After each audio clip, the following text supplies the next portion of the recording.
Protests over economic hardship and rising inflation in Ghana have reached second day as people in their hundreds thronged the streets to express their displeasure over the country's situation. The demonstration, according to reports, was a two-day protest led by local lobby group Arise Ghana, intended to denounce the economic hardships. Meanwhile, there was a clash between the police in Accra and hundreds of demonstrators who stepped out of the approved route for the protesters. Police fired tear gas, rubber bullets, and hot water to disperse an angry crowd who had veered off the stipulated routes for the protests, and that's according to Arise Ghana. On the other hand, the police claimed that they were forced to use tear gas and water cannon to restore order after demonstrators threw stones and burnt tires on the road.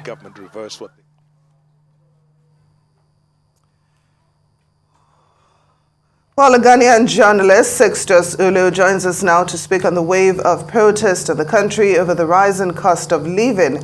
Great to have you on Newsday. Thank you so much for joining us. Thank you. Well, Sixtus, I'd like you to shed more light on, I'd like you to tell us more about this protest going on in Ghana. What's causing the rising cost of living? Well, the first point to make probably would be that this protest was in June. It was the last major protest we saw or witnessed in the country over the rising cost of living. But this was in June, and that was a protest that was organized by leaders from across political groupings. So we had elements of the NDC who formed part of this NDC, the major opposition political party. We had people from the PNC who were part of the organization or mobilization for this protest. We had people from the CPP and all the other political groupings. And of course, on the protest itself, you had the ordinary Ghanaians who were there to also express their displeasure or dissatisfaction with the way things are going in the country. And again, the interviews that were conducted across the board by various media outlets which covered the protest indicated that there were also those who just joined the protest because their friends told them they were going to be part of a demonstration, and so they followed.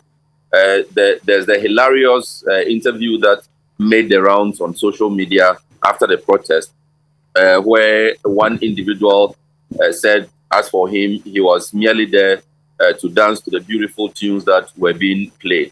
And so, yes, there were those elements, but largely these were scores and scores and scores of frustrated Ghanaians who are dissatisfied with the economic situation of the country and who decided to be part of a mass public demonstration over the situation. All right, Sixtus, we do know that the second day of the protests did become get a little bit out of hand, and just like you said, some people have joined and they're not exactly there for the goal, which is to get the presidency to do more about the cost of living crisis. Now, we know that the government has already banned foreign travel for officials, except for in emergencies, and the executive arm has also reduced their wages by 30%, and there are also some tax write-offs for fuel. I'm wondering what more the government is expected to do, especially since we know that it's a crisis going on all over the world. I mean, post-pandemic, and especially now with the Russia-Ukraine war. What more can the government do to appease the protesters? Well, the expression has always been over the size of government. It's one of the key or core points that people have raised, that you cannot say you are in difficult times, you are trying to make some adjustments to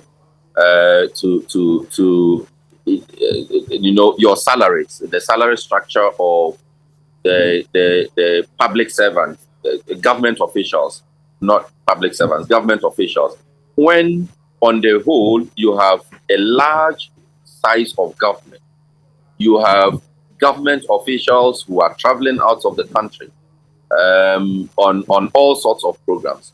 You have government programs that are being held in expensive facilities, hotels, and all of that. So the argument has always been about government, the president cutting down the size of government.